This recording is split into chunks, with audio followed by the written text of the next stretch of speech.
Salut Christophe. Salut Fred. Alors on va parler de vidéo aujourd'hui. Alors est-ce que tu peux te présenter?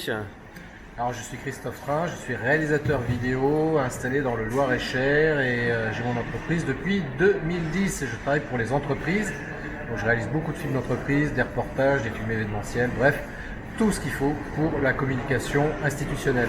D'accord, alors là aujourd'hui on se filme avec un petit gadget Oui. qui est assez intéressant, je vous montrerai tout à l'heure en photo. La première chose c'est quel matos il faut prendre pour filmer? Alors il y a différents, moi je dirais il y a trois catégories de matériel. Le premier matériel le plus simple et que vous avez tous à votre disposition, c'est le smartphone. Vous voyez ce genre d'outil là comme ça, là que vous pouvez utiliser facilement et rapidement. Et avec ça déjà vous pouvez commencer à filmer. Ensuite le deuxième type d'appareil, donc là on est plutôt sur les boîtiers photo, type réflexe ou hybride. Alors moi je préconise plutôt aujourd'hui d'utiliser les hybrides parce que ce sont des appareils photo qui permettent de faire aussi de la vidéo et de très très bonne qualité. Et pour citer une marque en particulier, le Fuji X-H1 ou le Fuji X-T3, donc ce sont deux modèles d'appareils photo qui font de très très bonnes vidéos. Sinon après vous avez en réflexe le Canon 5D Mark III qui est le matériel moi avec lequel je travaille en deuxième caméra par exemple et qui fonctionne aussi très bien. Et enfin troisième et dernier type de matériel qu'on peut utiliser, donc c'est une caméra, une vraie caméra. Moi je travaille avec une caméra Sony, vous avez aussi Sony aussi, c'est très bien. Et Sony. Et Sony, voilà, donc ce sont les trois modèles que j'aime beaucoup. Alors au niveau de la lumière, c'est super important. Là on est dans un espace à peu près éclairé, mais c'est pas toujours le cas. Ouais. Comment tu préconises pour avoir une belle image? Alors si en extérieur, je dirais c'est assez facile, sauf que évidemment en extérieur, il faut faire attention de ne pas avoir le soleil derrière soi, sinon on a un contre-jour évidemment, donc il faut avoir le soleil devant soi. Donc c'est un peu compliqué évidemment parce que là quand on a le soleil dans les yeux c'est pas agréable. Ouais. Donc le mieux éventuellement c'est quand même de filmer en intérieur. Et là en intérieur se pose le problème carrément de la lumière parce que là comment on fait? Alors, moi ce que je préconise très simplement c'est de faire une lumière ce qu'on appelle 3 points.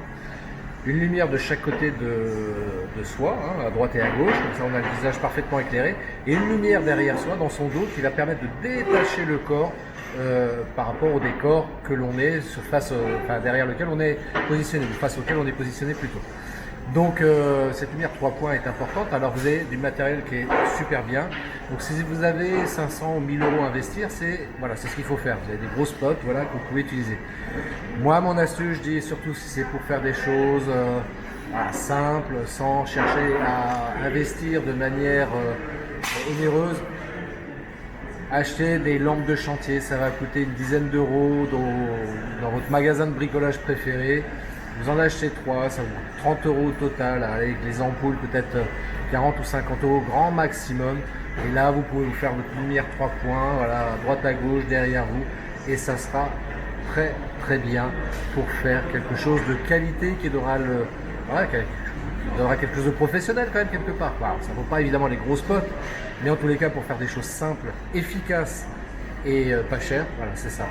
Alors après là ici on est un peu à l'arrache parce que je te filme Ouais. rapidos, mais le son est également essentiel.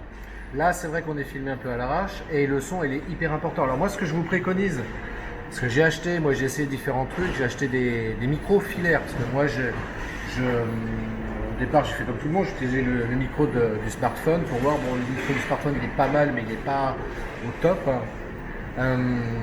Sur les appareils photo, c'est encore pire. Donc du coup j'ai acheté un micro-cravate filaire pour démarrer, puis je me suis dit je ne vais pas investir beaucoup là-dedans, donc j'ai acheté ça des produits asiatiques à 2,50 € le produit, sauf que au bout d'une ou deux utilisations, là, c'était mort, quoi. Donc j'ai fait 2-3 fois la même erreur, j'ai dit on va investir dans du vrai beau matériel. Donc vous avez chez Rode le SmartLav qui est très bien, c'est un micro-cravate filaire. Ça coûte une cinquantaine d'euros, c'est pas cher et honnêtement ça vous fait un son de très très bonne qualité. Je l'ai utilisé moi à une occasion dans un salon à faire un live avec mon micro Rode là, attaché ici et très franchement on entendait un petit peu un fond sonore évidemment, hein, je suis dans un salon, il y a du bruit, mais moi ma voix était distincte, claire et audible. Donc je recommande chaudement ce micro filaire là réellement. Alors je crois que tu as un petit adaptateur aussi pour faire un interview. Ah oui, j'ai mon adaptateur, voilà, pour faire une interview, voilà, c'est une double prise. Donc c'est super pratique, comme ça vous installez. Alors vous êtes obligé d'acheter 2 micro-cravates pour le coup, parce que si vous voulez bien entendu capter ce que vous dites aussi, donc vous allez mettre un micro sur vous et un micro sur l'interviewé. Et vous branchez ça sur le smartphone directement et c'est réglé. Ok. Alors ensuite, bon voilà, on va se retrouver le jour de la prise de vue. Comment on se prépare en fait? Alors pour se préparer pour la prise de vue, alors quand c'est des films familiaux par exemple, c'est très simple, hein, un film familial, si c'est des vacances par exemple, vous allez vous dire ok on va partir faire des vacances, passer des vacances dans le Loir-et-Cher, on veut aller à Blois et quelles sont les prises de vue vidéo que j'aimerais faire. Bah, tiens, j'aimerais bien qu'on aille avec la famille faire quelques châteaux dans le Loir-et-Cher, montrer quelques trucs de la vie, de la vie de tous les jours et puis assembler ça de manière cohérente. Donc j'écris un petit peu mon scénario par rapport à ça. Quand je vais être en vacances et faire mes prises de vue, je saurai exactement ce que je vais filmer. Donc ça, c'est le truc le plus simple. Maintenant, si vous êtes amené à faire des films commerciaux pour des professionnels, il va falloir peut-être prévoir un scénario un peu plus sophistiqué. Donc, que le gars au moins il prépare son truc et qu'il vienne pas en disant bon alors c'est bon, je connais tout le texte par cœur quoi. Ça te rappelle des souvenirs? Ce que je fais moi par exemple, alors ça dépend pour l'interview effectivement, j'ai déjà eu ça effectivement, mais par exemple sur de la prise de vue de film d'entreprise, moi je vais faire un mind mapping des choses qu'il y a à filmer, des choses importantes à filmer. Donc ça le jour du tournage, je sors ma feuille, mon mind map et je vais cocher les choses au fur et à mesure des prises de vue que je vais faire, parce que là c'est vrai qu'il y a aussi le cas de l'interview aussi qui est pas mal, qui est hyper intéressant. Je sais pas si oui, si on en parle. Oui, tu peux en parler des petits trucs astuces sur les interviews. Alors sur les trucs, moi mon truc que j'aime beaucoup faire sur les interviews, parce que ça paraît être un exercice facile, et bien souvent moi quand les gens me disent t'inquiète pas, en 5 minutes on va faire ça et tout, je dis ok on va mettre 2 heures donc. Il dit non mais non, 5 minutes tu verras ça ira très vite. Je dis ok 2 heures ça marche. Et ça marche à tous les coups, c'est effectivement 2 heures pour un truc qui à l'arrivée va durer 5 minutes effectivement en prise de vue. Et ce que je fais moi mon truc, la première prise de vue, je fais semblant de dire à l'interviewé que je vais régler mon appareil, vérifier que la lumière est bonne, que la prise de son est bonne. Donc je vais filmer mais sans filmer, c'est-à-dire je ne vais pas filmer réellement, je vais faire ce qu'on appelle filmer à blanc. Alors qu'en fait je filme réellement, donc la personne a l'impression que je ne filme pas, donc je dis vas-y répète ton texte, on regarde, machin, on fait comme si c'était en train de filmer, et la personne répète son texte, et ça lui permet de déstresser, de la mettre à l'aise, et du coup comme la première prise de vue, de toute façon je sais qu'elle ne sera pas parfaite, mais en tous les cas elle se met dans un état cool. Et donc plus naturel, pas de stress, moins de bégaiement, et voilà quoi. Et ça c'est top, du coup on en fait une deuxième prise de vue, donc je lui dis là on fait la vraie prise de vue. Bon en général c'est là où ça commence à coincer un peu, mais c'est pas grave, donc j'ai déjà une première matière donc ça me va très bien. Et puis on fait un petit peu les choses, etc. Bon j'essaie de varier aussi parce que parfois la personne a préparé effectivement ce qu'elle avait à dire. Moi autant que possible je lui dis faut essayer d'improviser aussi un petit peu, qu'il y ait un fil rouge, ça c'est pas mal pour l'interview. Mais il faut qu'il y ait une part d'improvisation, ça permet d'avoir quelque chose de plus naturel et de plus spontané. Voilà, comme je suis en train de le faire maintenant, j'ai rien écrit. Ouais. Et oui, c'est ça, là je fais une interview, j'ai pas de texte écrit, c'est complètement spontané et naturel. Mais avant, en fait, on a préparé, on avait un mini script, c'est-à-dire que vous le savez pas, mais sur mon smartphone, là ici, là, on peut voir là. En fait, ce qui se passe, c'est qu'on s'est dit, de quoi tu veux parler Christophe? Et puis on a listé 5 points. Et comme ça, on a un fil rouge et on a une cohérence. Parce que le problème de ces vidéos interviews, c'est le blabla. C'est-à-dire que les gens, ils discutent et il n'y a pas de valeur ajoutée. Et c'est pour ça qu'il faut préparer. Et l'intervieweur, comme moi, doit un petit peu orienter le truc et essayer de faire en sorte qu'il y ait un rythme. C'est clair, c'est vachement important de préparer. La préparation de toute vidéo, c'est... même quand on fait de la photo, c'est un peu pareil. La préparation, c'est indispensable. On ne peut pas arriver à faire une vidéo, et encore pire dans une entreprise, en disant écoutez, je vais filmer votre entreprise, je vais regarder les postes de production, et puis non, il faut travailler, il faut préparer le truc, bien évidemment, en plus en relation avec le chef d'entreprise. Voilà, quels sont les postes de production importants, quelles sont les images que vous souhaitez vraiment voir apparaître pendant le film. Parce que moi, votre voix, je ne la connais pas, je ne sais pas quels sont les trucs les plus importants. Donc, moi, j'ai besoin d'avoir ces informations-là. Comme ça, le jour où je vais venir pour faire mon tournage, je sais quels sont les postes importants, quels sont les trucs importants à faire, s'il y a des prises de vue drone, même éventuellement. Donc, qu'est-ce qu'on fait à l'intérieur, en extérieur, les deux, je ne sais pas. Donc ça, c'est des éléments qui sont absolument indispensables. Une bonne préparation, de toute façon, fait gagner du temps le jour du tournage, que ce soit à titre professionnel ou privé même d'ailleurs. Alors justement, là tu parles d'aller voir des clients, des petites astuces en fait que tu as pour aller trouver des clients, gagner en visibilité. Toi qui habites dans le Loir-et-Cher, comme tu l'as dit, comment tu fais pour être connu sur le web? C'est une très bonne question, je te remercie de l'avoir posée, on ne l'avait pas préparé celle-là. Mais si, c'était les rencontres face à face, les lives. Ah oui, pardon, oui, c'est vrai. Je zappé ce truc-là. Ah oui, mais oui, attends. Attends, on l'a refait. Coupé, on l'a refait. Alors, ça c'est intéressant. Et maintenant en fait justement, toi qui habites dans le Loir-et-Cher, je dis pas que c'est une région un petit peu loin de Paris. C'est naze. On va se faire allumer par les Loir-et-Cher. Oui, voilà.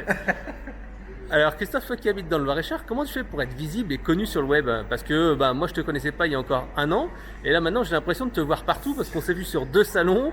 Tu es dans ma timeline Instagram, Facebook, t'arrêtes pas. Qu'est-ce que tu as fait pour devenir visible comme ça en moins d'un an? Alors sur le web, on va parler que de ça. Ouais. Sur le web, en fait, en définitive, c'est un petit peu ce que j'explique dans mes formations, mais il faut qu'il y ait, alors c'est un truc commun à tout le monde, il faut qu'il y ait de la régularité, publier du contenu, etc. Moi je le fais évidemment avec ma patte à moi, c'est-à-dire je ne vais pas chercher à imiter quelqu'un qui ne me ressemble pas, donc pour le coup la police n'aurait pas dit mieux, mais j'essaie d'être juste moi, quoi. Oui, donner un petit peu d'humour et tout ça comme tu le fais. Comme je le fais et comme quelqu'un que j'ai entendu il n'y a pas plus tard que tout à l'heure, c'est-à-dire que je suis exactement pareil dans la vie privée que dans la vie professionnelle. Il y a une résonance et voilà, c'est ta personnalité aussi qui plaît. C'est ma personnalité, je suis toujours blagueur, sociable, déconneur, aussi bien dans la vie privée que dans mes lives aussi. J'aime bien plaisanter, j'aime bien ce côté-là. D'ailleurs, on s'est connus grâce au live et c'est un des 2 leviers que tu utilises pour te faire connaître. Ça, c'est un des 2 leviers. Alors après, évidemment, il y a du présentiel. Et le présentiel, c'est indispensable. Il y a 2 façons de faire. Moi, ce qui m'a beaucoup aidé aussi, c'est de faire du networking. Donc, c'est-à-dire aller dans des réseaux d'affaires, justement, pour rencontrer des chefs d'entreprise, me faire connaître et discuter avec les gens. Donc, j'ai beaucoup travaillé là-dessus aussi pour augmenter ma visibilité, ce qui fait qu'aujourd'hui, j'ai des gens qui me connaissent plus ou moins. Et puis, de bons, rebons, machin, etc. J'ai aussi été assisté à des rencontres. Je pense à Lingen par exemple, qui m'a permis de connaître des gens aussi par ce biais-là. Moi, quand je suis arrivé là-dedans, je connaissais strictement personne, zéro, quoi. Je suis arrivé comme un bébé tout nu, et puis il a fallu que je m'habille et puis que j'apprenne à marcher, etc. Et donc, c'est en rencontrant les gens en face à face aussi qui permet. Et moi, c'est ça que j'aime beaucoup. Moi, c'est ce que j'ai toujours dit. Fred, je vais te dire un truc. Ça fait depuis il n'y a rien de secret là-dessus, mais ça fait depuis 95 que je suis sur le web. Et depuis le début, j'ai toujours dit le web, c'est un outil extraordinaire, justement, pour permettre aux gens de se rencontrer, mais dans la vraie vie. Rester derrière son écran, c'est pas suffisant. Et moi, c'est ce que j'ai toujours adoré dans le web, c'est ce que ça m'a permis de rencontrer des gens que je n'aurais jamais pu rencontrer autrement que grâce à ça. Et je pense que la finalité, elle est là. Si tu arrives à rencontrer un maximum de gens grâce à Internet, grâce au web, grâce aux réseaux sociaux, etc., moi, je pense que c'est vraiment quelque chose d'hyper enrichissant, d'hyper... puis t'apprends beaucoup, moi c'est ça que j'aime bien, quoi. J'adore, moi, les rencontres humaines et t'apprends, voilà. Donc ce que tu fais, c'est que souvent tu vas dans des salons, mais également tu tags les gens, tu regardes les gens s'ils vont à tel endroit. Je te vois commenter, etc. Donc aller en networking et du live, inviter des influenceurs pour avoir un peu de leur le leur live, influence. c'est super important, effectivement. J'avais testé un petit peu au début. Et je me suis rendu compte que ça apportait un vrai plus en termes de visibilité de faire des lives en invitant des influenceurs, des gens qui avaient une notoriété importante sur le web. Et c'est vrai que je me suis dit, je vais développer ça parce que déjà pour moi, je trouve ça super intéressant. Pour la communauté qui me suit, c'est intéressant aussi. Et puis, cerise sur le gâteau, ça permet de développer ma visibilité sur le web. Et quelque part, c'est ce que je recherche aussi. Donc, plus je suis connu, plus je vais pouvoir aussi aider les gens à faire des bonnes vidéos avec un bon son, une belle lumière et de belles images. Et moi, c'est ça qui me plaît, quoi. Ok, alors Christophe, une dernière question. Oui. Si on veut en savoir plus sur toi et tes formations vidéo, on va sur quel site web? Alors le plus simple, vous allez sur christophetrain.fr, voilà, vous allez tout trouver, il y a plein d'informations là-dessus, les liens vers les réseaux, vers les formations, coaching, community management, avec ma partie production audiovisuelle aussi. Donc partez de christophetrain.fr, vous trouverez tous les liens et encore une fois les liens vers mes réseaux sociaux aussi. Ok, salut, bye bye. Salut, bye bye. Attends, j'oublie un truc. Ouais. Comme je dis toujours, longue vie et prospérité. Salut.